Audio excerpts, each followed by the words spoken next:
guys, happy Easter. In today's video, I will be showing you how to make a Mad Libs. I already made it before recording this video, but I'll show you how it all works so you can make one too. Okay, and this is for beginners, so there's better ways to do this, but this is just the more simple way. Okay, so a Mad Libs, if you don't know, is just when you print a story, but the user gets to choose what, like certain things you print, like adjectives, verbs, and I actually put more specific things too, like schools. Okay, so basically what you have to do is you have to prompt for a bunch of, you have to prompt these are for a bunch of verbs, schools, nouns, and all kinds of things like that. And then you want to print a story using those variables, these inputs, so the story can change. And you see this text in black stranded and commas are these variables.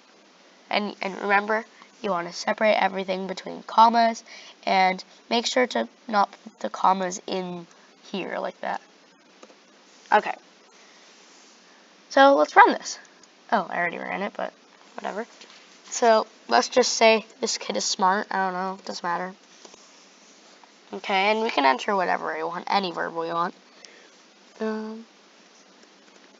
Dance. Please enter a noun. Arduino, because there's an Arduino beside me, so that's what I thought of first. Enter a name. Bobby. And George. Okay. When Bobby walked home from Harvard, he wanted to dance. The thing is, when you do it this way, there's spaces between the period because commas had spaces, but whatever. When Bobby walked home from Harvard, he wanted to dance. Bobby also wanted to play with his Arduino with George. I think Arduino needs a capital, but I can't change that because that's one of the inputs. Okay. I hope you learned something from this video. I hope you enjoyed, and I will see you in the next one.